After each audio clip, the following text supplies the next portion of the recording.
Hey everybody, this is Chief Gen X here coming back at you. Today I want to share with you a little story. It's about me. It's actually about how my youngest daughter, before she was even born, tried to exterminate her father. We had my youngest one through IVF, and we were taking care of it pretty good. My wife at the time, she was pregnant in 2000. We had 2008. She was born 2008. December 2007 time frame, January 2008 time frame, right around that the holiday period time frame, is about when this happened, and this was in Texas, down in Corpus Christi. So it was wasn't cold, but it was cold for Corpus Christi. It was a little bit nippy for them. We got down in the 30s a couple of times, and they all got scared. But we had, we were making sure we were taking proper care and measurements that we needed to take to make sure the youngest one was going to be okay in the womb and everything else. So I don't remember if my ex was doubling up on the prenatal vitamins or she was just taking singles, but I do know that we had joked one time that during her pregnancy, she had a craving for potato salad, and if it was going to be a boy, we was going to name Johnny Five Tater salad. And of course, we tell now my youngest daughter 17. She tell my 17-year-old, she just her nose curling. So, so this is about the time frame of the holidays. The holiday seasons are around and everything else.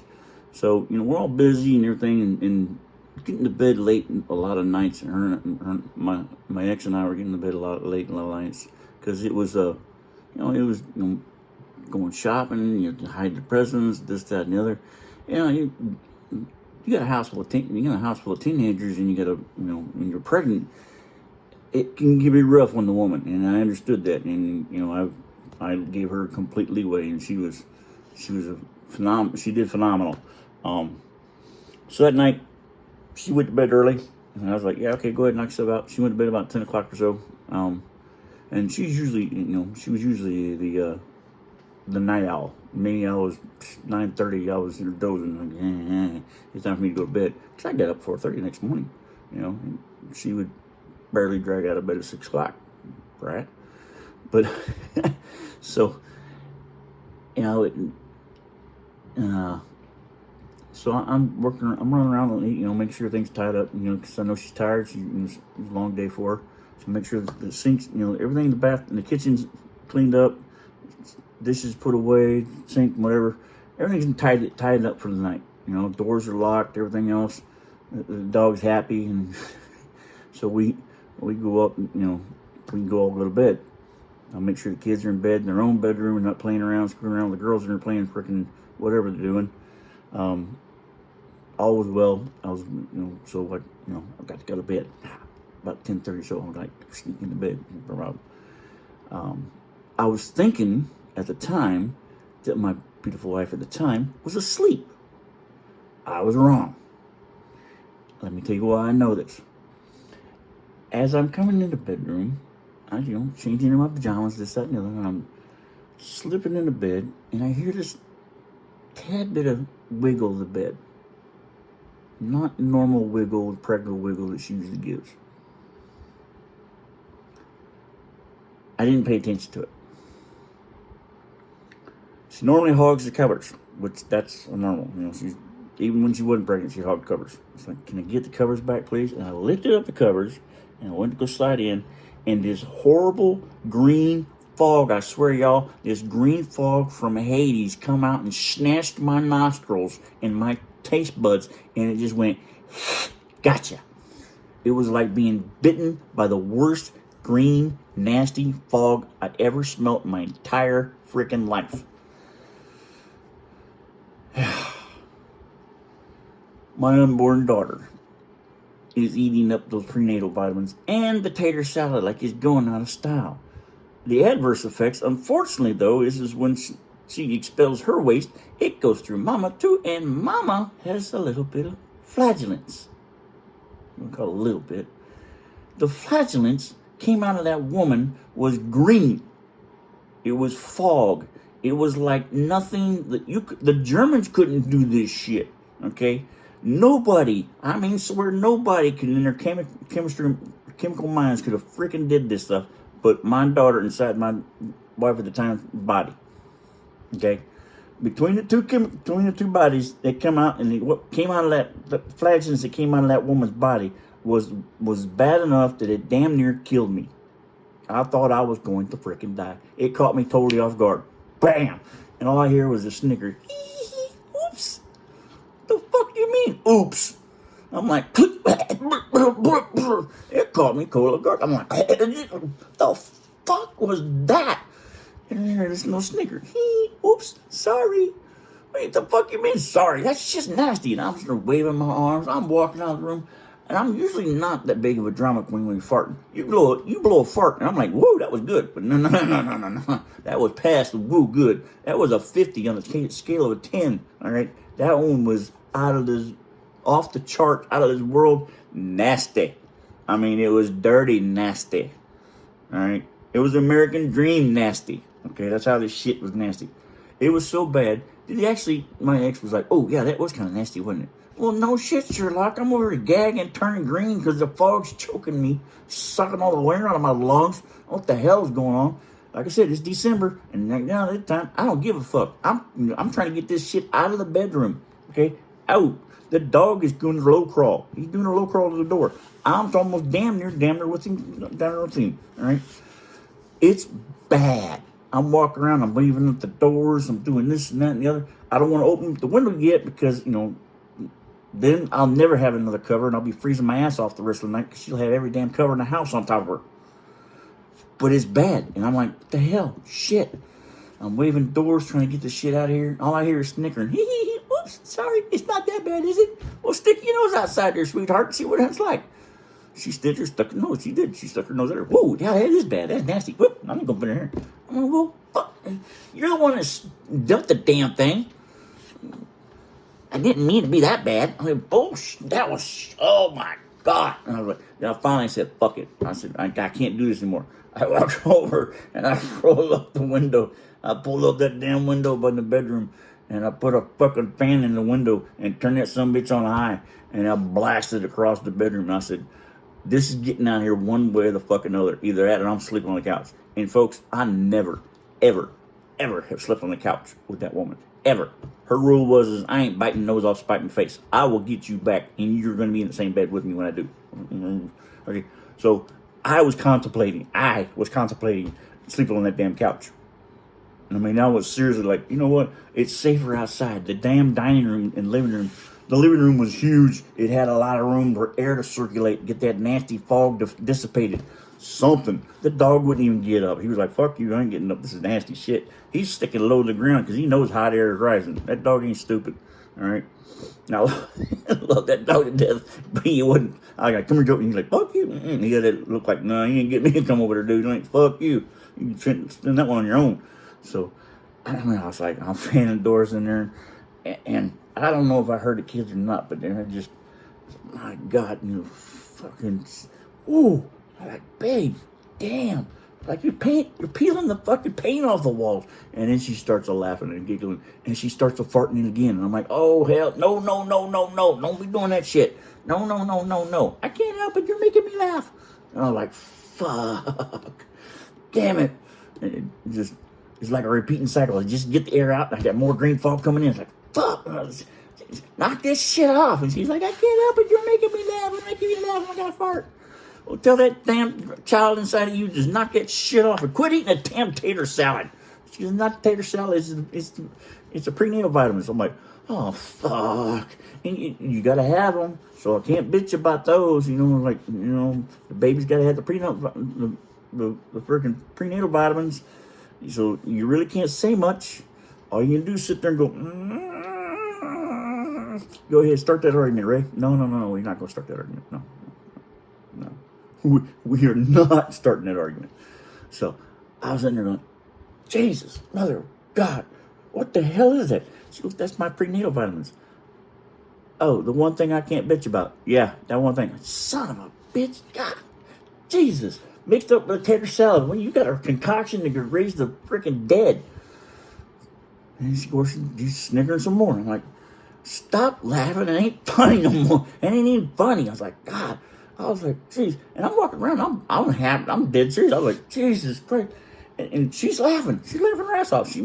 I look back at it now. I'm laughing my ass off too. But damn, at the time, I was like, holy shit. What the hell came out of you, woman? I'm like, are you serious? That? Oh, no. That had to be deer urine and skunk spray mixed together. It had to be. I thought she for sure had a can of that shit opened up and waving it underneath the mattress, waving it underneath the covers anyway. I thought for sure she did. No, it wasn't.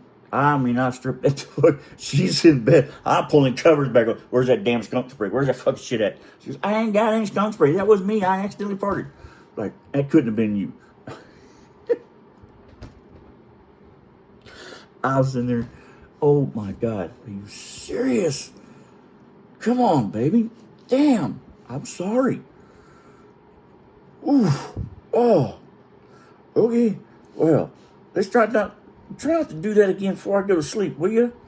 She goes, well, if I do it again while you're sleeping, you may not wake up. Well, at least I won't wake up smelling that nasty shit. I'll be sitting somewhere where it's either nice and warm and toasty, or I'll be freaking sitting up there going, yep, that's what killed me. Something. Don't do that shit until I fall asleep.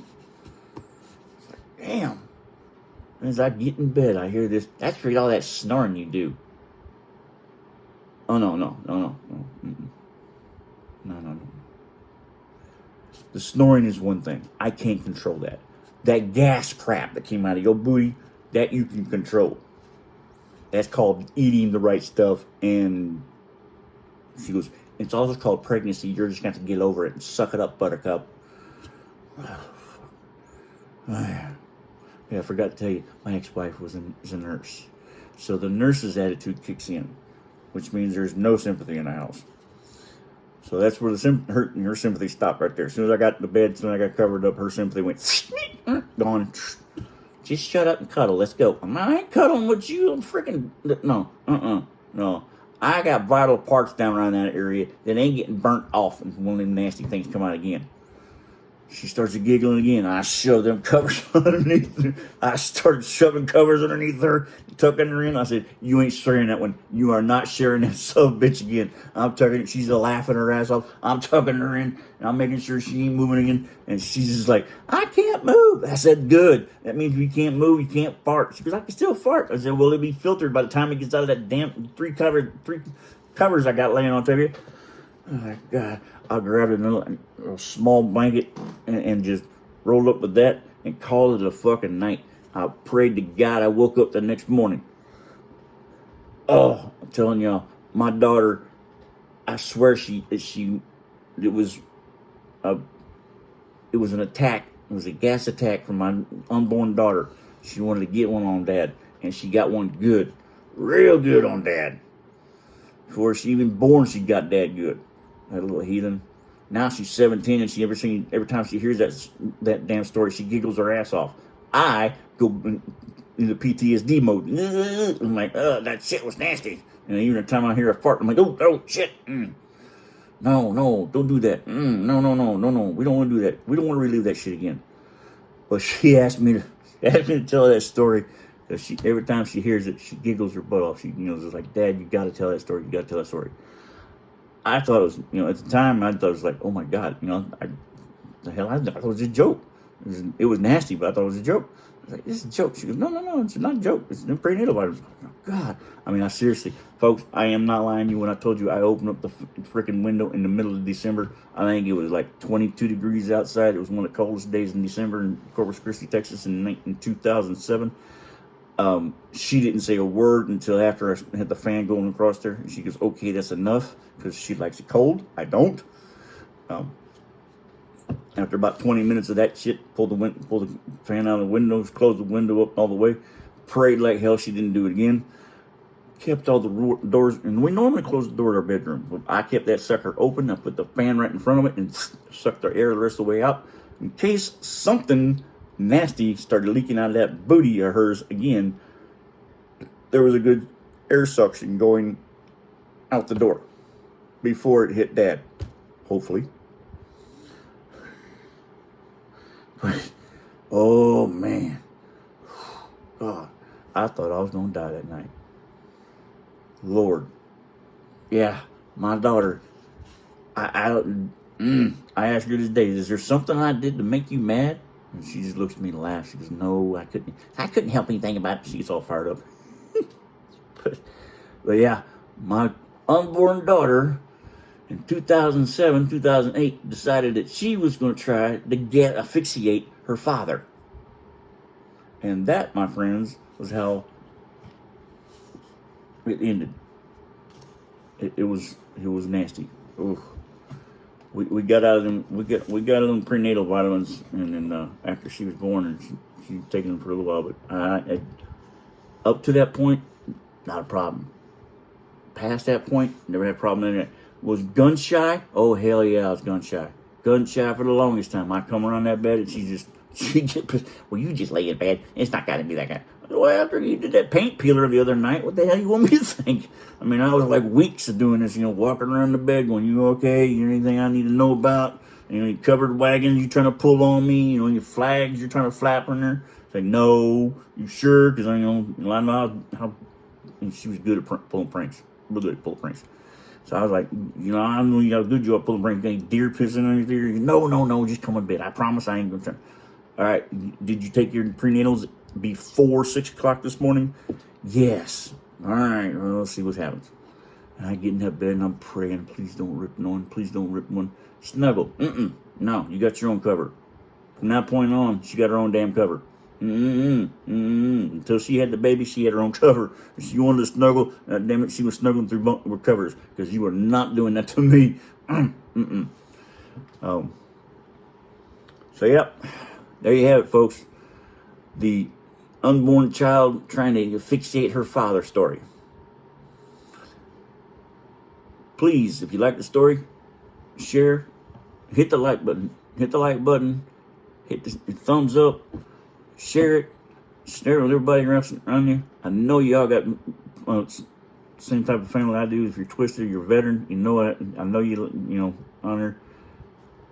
Please like, share, follow. I greatly appreciate it.